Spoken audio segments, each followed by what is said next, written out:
Chris Doheny, singer, songwriter, producer, forming member of the band GEISHA. Welcome to Australian Musician. Oh, thanks for having me, Greg. It's great to see you. It's been a long 2020 so far, and we're nearly over it, but I think things are looking on the up. I think so. Well, let's go way back further than 2020. Your early influences. Who lit your flame for music? Okay, well, that's pretty clear. I used to, when I got up to about 13, I was living out in my bungalow out in the backyard away from the rest of the family, and my next door neighbour, a guy named Joe, he was my best mate. He used to bring over albums because I was classically trained. I didn't even know much about pop music, rock music, and it wasn't until about 1972 that my best mate Joe brought over this album, and it was actually it was Mind Game. No, it was Imagine. It was Imagine by John Lennon. I think it was 72, and we used to sit in the bungalow playing that, and then that Christmas, because I started showing an interest in, well, you know, you'd classify it as modern music. I guess in 72 it was really only a few years old. I mean, Imagine came out in, what, 70, I think, 71? And so Mum bought me Sgt. Pepper's Lonely Hearts Club Band. Gee, that blew my mind, actually. And she bought me a little battery-operated... Do you remember those little battery-operated record players with the clear Perspex tops? They were coloured tops. Yeah. And the record would sort of come out further than the top, so they had cutouts in it. Yeah. So I remember sitting on Christmas Day, sitting on the front doorstep of our house in working class Broady. It also was able to plug into the wall, so I didn't need batteries at that stage, playing Sgt. Pepper's Lonely Hearts Club Band. But I always pulled it off, the needle off, before it got to the inner groove. So I didn't know there was an inner groove. And that night out in the bungalow, I was playing it going to bed, and it hit the inner groove and scared the shit out of me. And I jumped out of bed and thought, what the fuck is that? That really lit my flame. And then I started getting into all sorts of stuff. And the kids at school, who'd obviously beat me to the punch, who were into pop music like Sweet by 73, 74. Even a band, what's it called, Mud? Do you remember Mud? Yep. Tiger Feet? Yep. Was a big song for me, Tiger Feet. I'm Rock. By Mud and rock, right? But it was that very early 70s rock with the heavily effect distorted guitars doing the 8-bar, which Sweet and a lot of those bands were very famous for. And then came Ted Mulry and Hush, and of course Status Quo had been doing it for a few years in the UK. And so those are the things that lit my fire. And then when I took up bass in about 73,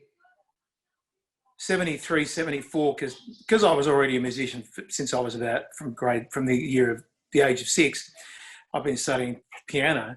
Dad, who was an entertainer, said on a Christmas day, I think it was 73, he said, do you want to come down? I've got a gig, an afternoon gig at the Brickmakers Arms in Essendon, of all places. I said, well, what do you want me to do? And he goes, I just want you to play bass. And I said, but Dad, I don't know how to play bass. And he said, you can play piano. I said, yeah. And he goes, well, just play the root, sit on the root. Use your ear and sit on the root and listen to my drummer, Lenny Holmes, and watch his kick drum. And let's try and sit on that and play the root. And I said, but I don't have a bass guitar. And he said, no, there'll be a bass down there. And I said, I don't have an amp. And he said, that's all right, there'll be stuff down there. You know, completely different generation of musicians, you know. So I went down and played bass for my dad's Christmas Day band for this Christmas Day lunch. And I thought, this is really cool. I like this. And that's what got me going, really. I'd already been playing guitar for a few years and piano, obviously, for years.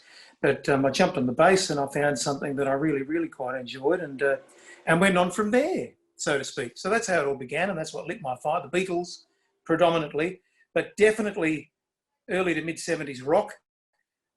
Deep Purple, absolutely. Machine Head was one of my favourite albums. It was on non-stop rotation along with Monty Python's Matching Tie and Handkerchief. Okay.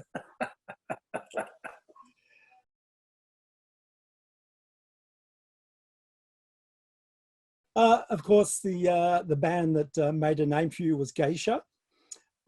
Yes, correct. A lot of hits, appearances on Countdown, tours. How did the band come together? Really complicated, Greg. I think I've sort of spoken about it at various stages, but it was was really interesting. There was a bunch of bands that sort of coagulated into it. First of all, I had a band called The Officials, which was my first really original band. And we played the usual haunts in Melbourne, like Bananas, and what became the venue originally was called Kingston Rock in St Kilda, and hundreds of venues. We just were out there playing in Victoria, from Portland or Warrnambool to places in northern Victoria. What's it? Deniliquin, places like that, everywhere and in between. And it was a good little band. We actually got a record released on Epic Records. It was a compilation album of bands that 3XY funded. Molly Meldrum was involved, and it was called Undiscovered. It was released in 1981 through a Melbourne subsidiary that were licensed to Epic. So we had a single that got played on 3XY. There was no FM radio at the time, of course. That came not much later. So then that band sort of coagulated into another band called Deadline. And then that band, two members of that, the drummer of which went on to be the drummer in the Bad Lives many years later, formed the original GEISHA Detail. The bass player and the drummer, Chris, were the core members of this GEISHA Detail. And some other members, some Geelong people, a guy named Joe and his brother Mark, the guitarist. And Mark, who was really a bass player, decided he would play keyboards in the band. He wasn't a particularly wonderful keyboard player, but he was adequate at the time. And we had some pretty cool songs, and we got a lot of interest. But it just stuck in my craw that it was just so hard to make any headway in the Melbourne music industry. The rumours surrounding, what you had to do to get ahead didn't really sit well with me. And so I moved to Adelaide and gave up music. The other thing I was doing at the time was I was working as a scientist in a laboratory. And I'd been doing that since 1980 to 83 down in Richmond, and quite enjoyed science, chemistry science. And they got me a job in Adelaide. So I left Adelaide with all intents and purposes at the start of 83 to leave music, to leave pop music. So I started my job at this company in Port Adelaide. And I started getting numerous calls from Melbourne. Come back, we'll make it work. We'll put a whole new band together. It'll happen. Don't worry, it will happen. We'll get a deal. It'll be exactly as we promised. So with these promises being proposed, I said, all right, I'll give it one more shot. Came back to Melbourne, and the two people that I can actually say were really responsible for the success of getting a deal were two chaps, a booker at Nucleus Entertainment called Bernie Michaels, and my own previous personal manager named Jack Dugan. And they were the guys that called me back and made it happen. They formed a whole band around me. They got Ken Shepherd on guitar. They got John Nyman on keyboards. These people I'd never met before. They got originally a guy named Alan Booker, who was the bass player from Paul Kelly and the Dots, and a guy named Ian, who was the drummer at the time. All those two particularly were older than me, and actually they taught me a lot. Alan, I didn't know anything about APRA at the time, and Alan Booker explained how APRA worked, and I said, well, I've been writing songs for quite a few years now, and I don't know anything about it. How does it work? So he put me into APRA, and I became a member of APRA in about 84. And as we moved on, we realised that Alan was a bit too, he was very alternative in his style, which was great, excellent player, but he didn't really suit the direction we were going. And Ian was a part-time drummer, so we needed a full-time drummer. Ken suggested Peter Robertson, who he'd played with for a while, and Peter turned out to be perfect. The bass player, I felt I needed some home ground advantage in the band, so I brought my little brother into the band, my little brother Donnie. I actually had to teach him how to play to bring him into the band. So I spent numerous days and weeks and months spending time teaching him, taking him out, because he knew nothing about the scene.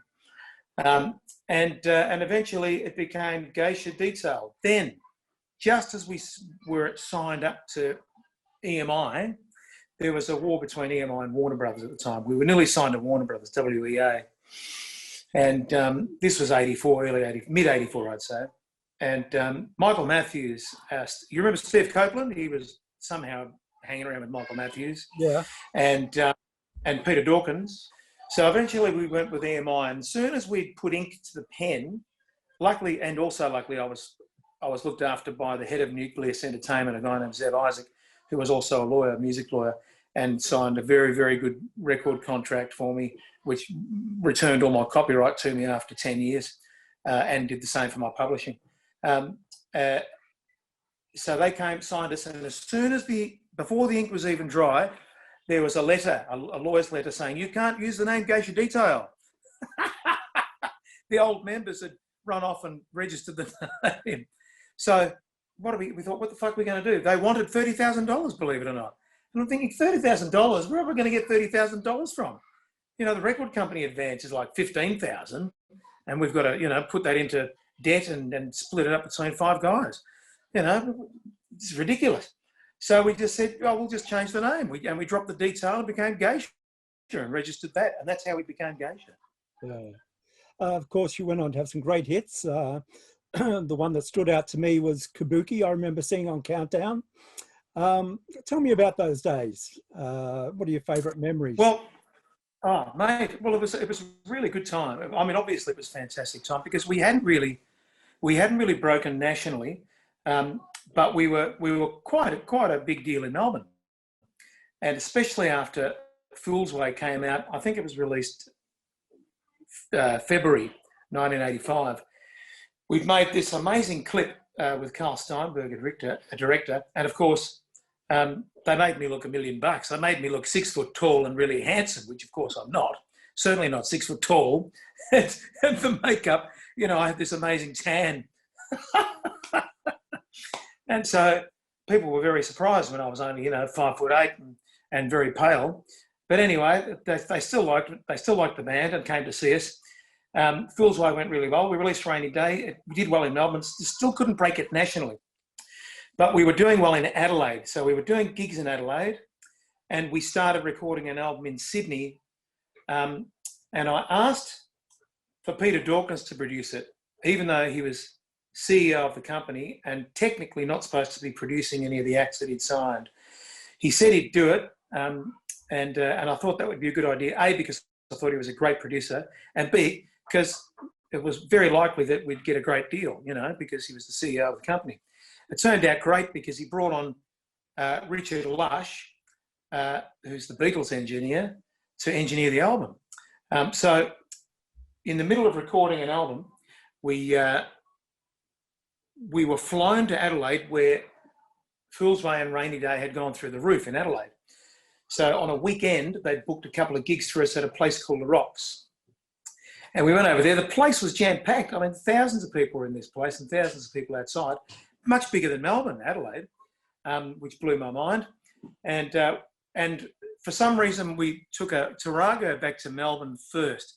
And as we were coming back into Melbourne, we picked up 3XY, and they were saying that Kabuki was number 3 on the 3XY charts and heading towards number 1 on the 3XY charts. So that was very exciting. And we went back to Melbourne, and our management at the time, Tyler Management, arranged for us to do a signing in out the front of Allen's. I think it was Collins Street. And I had no idea what it was going to be like. And they'd set up like the back of a semi-trailer, and we were supposed to appear there in front of Allen's and basically stand there, not play any music, but stand there, and they'd be playing the album, and we'd be taking the albums off these kids and signing them. So we get there, and there's like 2,000 teenagers, and they bring us in this car, and I'm going, holy shit. And they got us on the stage. That was okay. And we're signing. I think I've got some photos to send you, actually. That our keyboard player took, and we're signing these albums. I'm thinking, this is surreal. You know, this happened really quickly because it was really only 6 months after we'd started releasing records, and it was a sea of heads, a sea of teenage heads, and that was fine. And then our tour manager says, "Okay, it's time for us to go." I said, "Okay."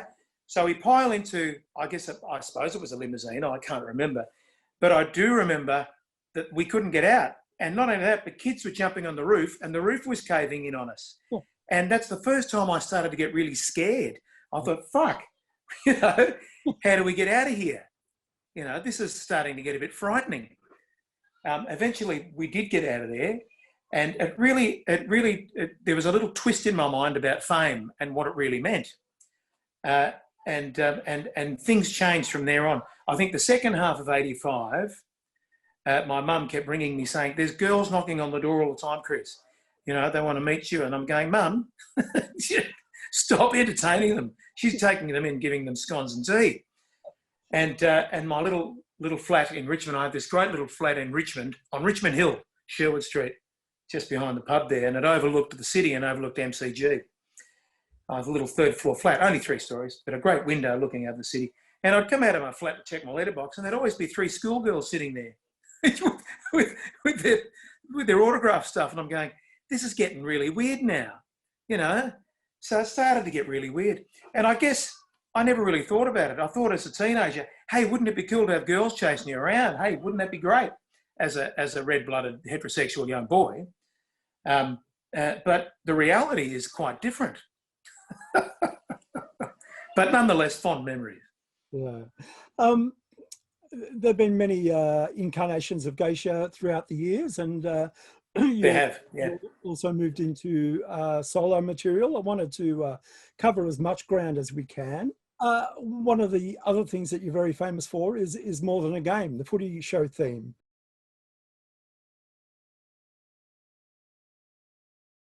Was that song, yes, indeed. was that song commissioned or already written? Well, it was really one of those lucky happenstance situations.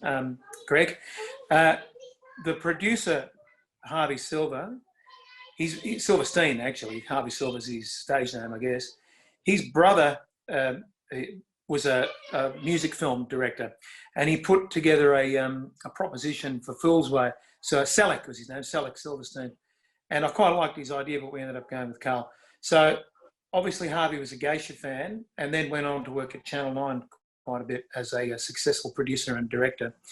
And he used to come to geisha shows, but then he also used to come to my very early 90s a band I had called All the Young Dudes, which was Pierre Gigliotti from Pseudo Echo, myself and the drummer from Divinals, and another guy called Sean. And we had this great little acoustic rock outfit that used to play all over the place. And because we'd all been at successful acts, you know, the places were always packed.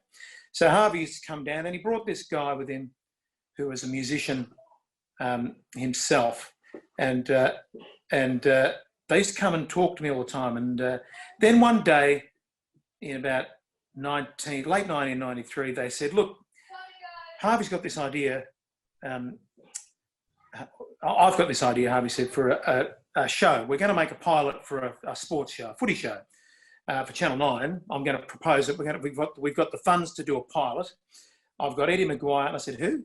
He goes, Eddie McGuire, he's a known person, you know, journalist. And I said, oh, okay. And this guy named Sam Newman. And of course, me, stupidly, I didn't know anything about football. I said, okay. Everyone else knew who Sam Newman was because he was a well-known radio personality in his retirement from football. But I didn't, of course, silly me. And we're going to make this show. And he said, the problem is, I said, yeah, what's the problem? He goes, Channel 9 doesn't have the rights to televise live football this year or next year.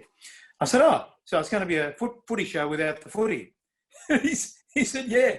And I said, cool. That sounds really like it's going to be successful. I said, no worries. We want you to be involved in the theme, the song. We want you to come down and help us out, you know, help us write it. And I said, look, I don't really want to, you just tell me what you want to do and I'll be happy to sing it.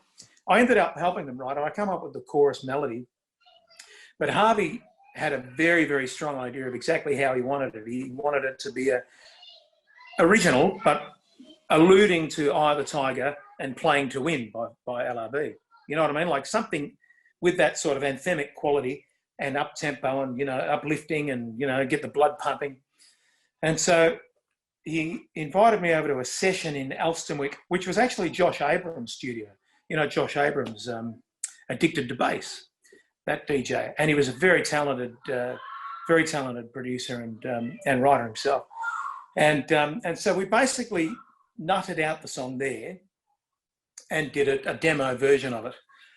Harvey wrote all the lyrics. I helped with the music, but I said to them, if this goes to air, because I was very serious about this other band I was doing, Dragonfly, a hard rock original outfit. And I didn't understand the popularity of football. I said, I don't want my name on the show and I don't want any credits. Right? So he comes back and he goes, Channel 9 have picked it up. They want to do it for 1994. And I said, oh, okay. He goes, that means we've got to record it properly. We're going to do it at Sing Sing on this day. And I said, oh, look, I've got my daughter on that day. I said, can I bring her? And she's like 2, because I'd split up with my wife and I had my young daughter.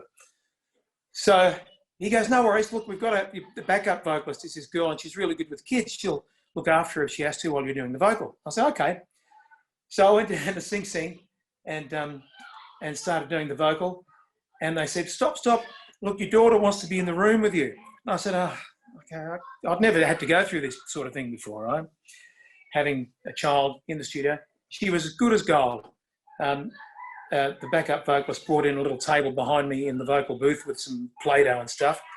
And I think it must have taken me maybe an hour and a half to get it perfect with all the overdubs and everything else. And she sat there, good as gold, quiet as a mouse, playing with a Play-Doh while I did the vocal. She'll never remember that. You know, I think I've told the story maybe once or twice, but she'll never remember that. So the show goes to air. It goes through the roof. Harvey says, look, we want you to come in and we want you to perform the song on the show. And I'm thinking, oh, fuck, I don't really, footy's not cool. Footy's not cool, man. And he goes, really want you to do it. We'll pay you handsomely. And we also want Red Simons from Hey Hey. Daryl says it'd be good because, we get Dragonfly and Hey Hey and all that stuff. I said, all right, no worries. So I go into Channel 9, same studios that we used for Hey Hey. They put this band together. I'm pretty sure we just did a live vocal over a backing track for that one. And then in the middle of the song for the solo, Red Simons comes doing a Chuck Berry duck walk in front of me with his guitar, miming the solo. And so, I'm backstage and I go, no worries, Harvey. He goes, thanks so much, Chris. And I go, no worries, mate. How's it going? He goes, oh, you won't believe it. It's going through the roof.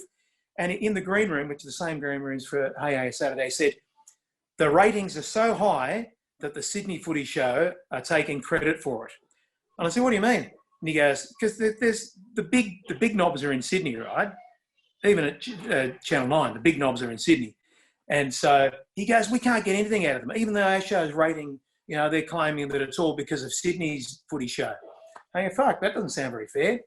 So anyway, a couple of weeks later, he goes, they want you to do it again, Chris, on Hey Hey, it's Saturday this time. I said, oh, shit, okay.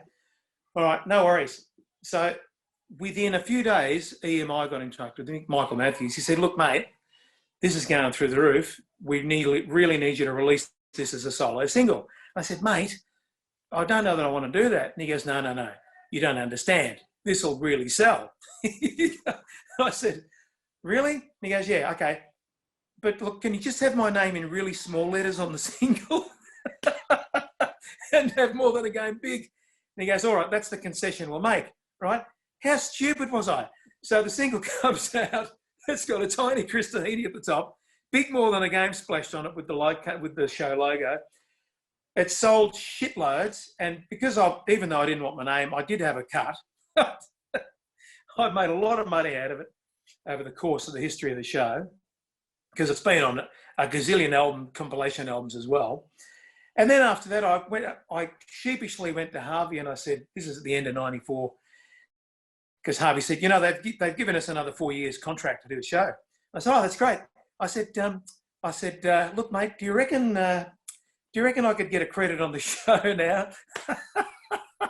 Because up until that point, I hadn't had the theme by Chris Doheny on the show. And he said, yeah, no worries, I'll fix it up. And that year, they did their first big show at the Melbourne Park, the tennis centre. And there was 12 or 13,000 people there, and we sung it. And we sung it there. And that's the first time I'd ever played at Melbourne Park. So that was a big deal. And then Footy show really, and More Than a Game, became part of my life for the next 25 years. It took until 2014 for you to bring out your first solo album. Why did that take so long? Yeah. Because I had so many other projects going on, Greg. you know, from the 80s with GEISHA, that was all consuming. Actually, as you know, we went through many lineup changes and many management changes and so many financial woes and all sorts of things that went with the 80s and the end of the 80s. In fact, I gave up music for a year in when was it, 1989, and then came back and then sort of jumped straight into the All the Young Dudes thing and did that for a few years, and then jumped straight into my band Dragonfly, and that sort of consumed me for a couple of years, and then the More Than a Game thing sort of came along, and then I decided to release another solo single, because More Than a Game was really my first solo single. So I released Can You Hear the Rain in 1997, thinking that I would follow up immediately with a solo album, because I'd had a lot of material ready to go. And in the meantime, I'd been writing with other people. I'd been always going down and writing with my good friend David Briggs. We'd always get together and throw some tunes around. And then I'd always find myself doing something or getting involved in some project for somebody else. At times through the early 2000s, I was asked to like mentor and music direct some artists. It was all good paying jobs, but it takes time and effort.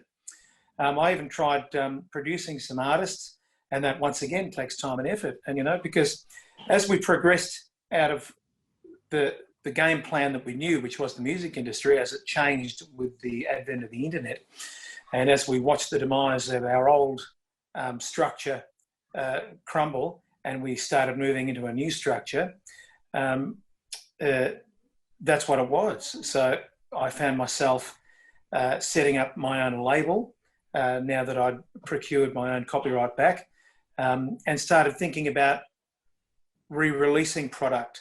So by the mid-2000s, I was approached. See, this is why I haven't released solo yet. I was approached by an American label based out of Wisconsin called El McCantar. And he said, you've never released your first GEISHA album on CD, which was true, because CD didn't sort of arrive until 86, 87. So it was only on vinyl. So I said, yeah, I'd love to. You're offering me a deal. And he said, yep. So we had to remaster the album for them, which had to be redigitized. EMI had completely lost the masters. So we had to go from whatever safety copies I had and remaster them and send them off to the States. So that was released. And he said, would you like to re-release the second album, Midnight to Dawn? I said, yep. And so we progressed through the El McCantar thing to the point where he said, do you want to come over and do some gigs? So I said, yeah, sure. So I went over, we put a band together over there for cost purposes. It was too expensive to take over a band. So he rehearsed a band over there, and I went over and we played a bunch of gigs in the Midwest. And everyone said I sounded like Steve Perry. I thought, gee whiz, that sounds like a great compliment. I've never heard that one before. But that's the way the Americans saw me or heard me. So then we came back, and after I came back, I got involved with Joe Matera, who we formed a new version of GEISHA again. We put out Yesterday, Today and Tomorrow. And then Joe went on his merry way and proceeded with his solo career. So we did a bunch of gigs and then off he went. And at that point, I said, you know what? It's time that I started working on my solo album. Finally. So I was set up in a place where I'd been for a few years, where I'd set up my studio properly, which is my Blue Door Audio, where I'd been recording another young act that I'd signed to my label, Diamond Dog Records, called Tricking Emma, and I'd been producing them. I thought, now's the time. So I started work on my album, and I'd always loved the back of the McCartney album, as you know, and I decided to, and my daughter was very young. She's my second youngest, and I thought, because I'd always wanted to take that picture, even if I never used it, I wanted to take that picture, you know, with the sheepskin coat and the baby there, and I took it. I had to take it myself with my DSLR and on the timer, you know, and then run back in front of my bushes and take the photo. And I finally got one that I was happy with, and had it sitting there.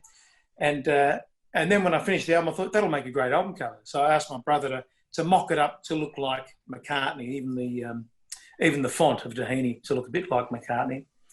The only thing missing is the cherry bowl, really, and the on the back.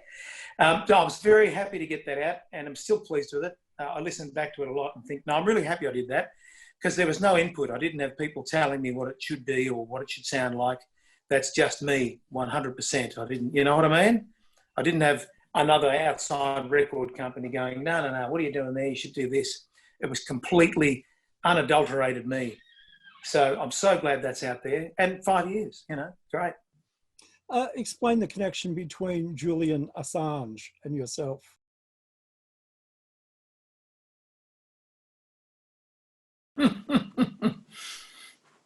That's a weird one.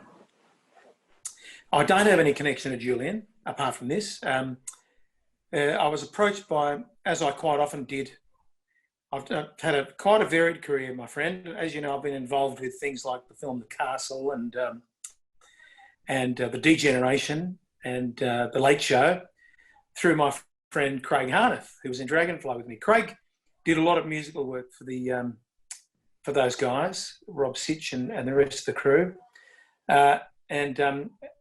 He somehow got involved with these guys who were putting together this parody, right, of a Farnham song, You're the Voice. And they'd rewritten the lyrics to be about Assange. And don't ask me how they managed to do it, but they got Assange to do it. They got a crew into the Ecuadorian consulate. How the hell do you do that? And they asked me to sound like John Farnham, and I did the best that I could with the lyrics. And so I went in there one night and sang this parody of the Farnham song, You're the Voice.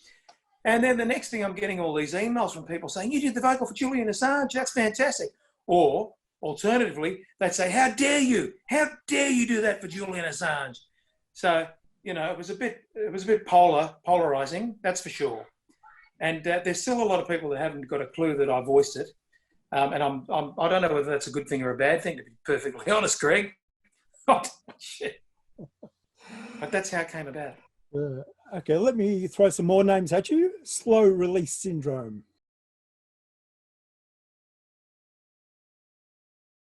Well, that's a guitar player and a songwriter. We go back a long time. He grew up in my old stomping grounds. I think he grew up in Reservoir, maybe not Reservoir, maybe Thomastown. And I grew up in Broadmeadows, Broady. We never met, but in the early 80s, he played guitar in a punk outfit called La Femme when I was kicking around with my first original band, The Officials, you know, and they had much more success than I had at that time. I mean, I remember going to see them at a Pooled Resources concert at Festival Hall. I think it was The Angels, Cold Chisel, Flowers when they were Flowers, The Boys Next Door, which was Nick Cave, and opening up was La Femme with Shane on singing duties.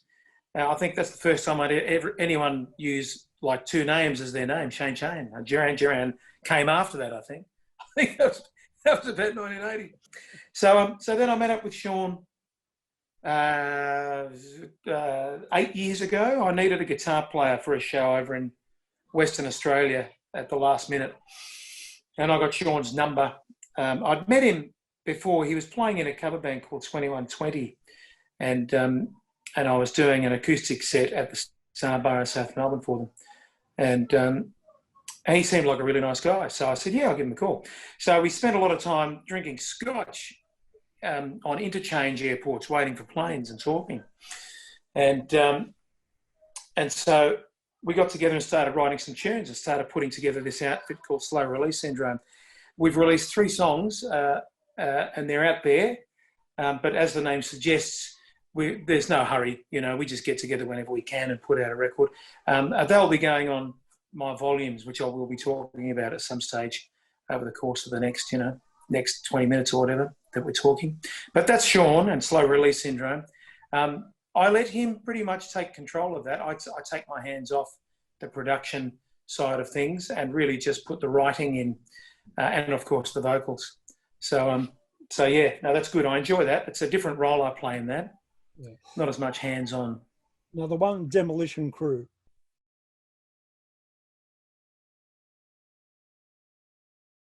Demolition Crew is, of course, my old buddy, David Briggs. I've known Dave, we're actually counting it back 40 years now. since 1980. He used to demo my young bands, Officials and Deadline and all those bands in the very early 80s before GEISHA. Even, I think he demoed some GEISHA stuff. He might have even demoed the one that got us the deal. I'm not sure. I can't remember that now. But I was always going to Dave's studio in Queensbury Street and spending time with him. He was a fountain of knowledge, David, and was always very good. He was always very helpful and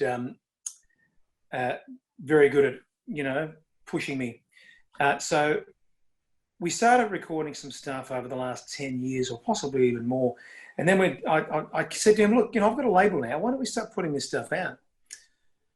And he'd been working with this DJ called Steve Strange, who I'd also known. He was an 80s DJ. And, when you did shows, there was always a DJ there, whether it be Steve or someone else.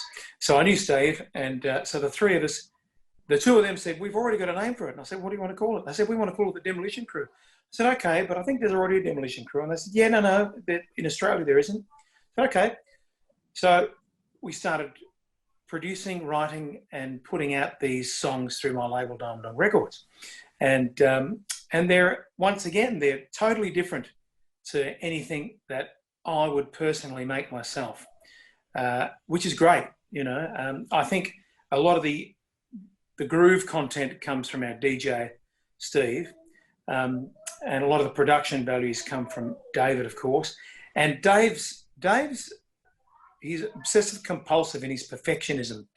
Like, I guess that comes from working with Graham Goebel, who's also got OCD when it comes to getting a take perfect. You've got to get it perfect, and the vibe's got to be just right, and everything's got to be in the right place. Everything's got to be in the box, which is a good thing. And all the Demolition Crew stuff is. If you listen to all the parts, they're all perfectly played and all perfectly in place, which is a great thing. With my own personal stuff, it's a little bit more relaxed than that. So yes, there's a lot of work goes into the Demolition Crew stuff, and hopefully we'll have some more DC stuff soon.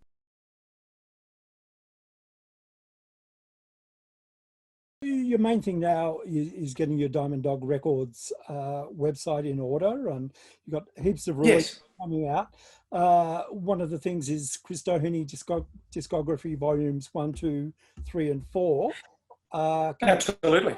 Explain what those volumes are. I actually, like my solo album, I've been thinking about doing this for a long time, because over the last 40 years, I've put out a lot of stuff and it's not centralised anywhere. So I decided that I would put out, originally I had this idea that I'd put it out and I would do a discography tour. So 2020 hit and there's not a lot of live music going on, so I don't know how that's going to happen, and I don't know how soon live music is ever going to come back to the point where we're going to be able to do any proper shows, but we'll see. Things are looking better. So I started compiling volume 1. Look, I've even brought it here for the interview. Hang on, I'll try not to get the reflection on it. Chris Doheny discography volume 1, which has got my Officials release that was originally on Epic, Evening Flight, and the rest of it is GEISHA detail before it became GEISHA, very early stuff, and very early GEISHA stuff. And then there was volume 2, see that, different colour, which is the rest of the 80s basically. Some rarities, some album tracks, and it actually says, the GEISHA years. Then there's volume 3, which delves more into the stuff that I did in the 90s, which is all the young dudes, Dragonfly, More Than a Game. There's a live version of More Than a Game on there, and some Chris Doheny solo stuff. And the latest one, there's 2 more volumes coming, by the way, is volume 4, which is more of the 90s, Dragonfly. There's a little bit of Demolition Crew, early Demolition Crew, before it was Demolition Crew in there, and Chris Doheny. And then just before we started into this COVID thing, Scott Kahn, who's been doing this absolutely 80s shows, contacted me and said, would you be interested in doing some shows with us? We've got everyone else on board. You may as well be involved in it as well. I've been wanting to get you involved for a long time, and I've been kind of resisting it. But I said, okay, sure. So we just started doing it, and then COVID hit.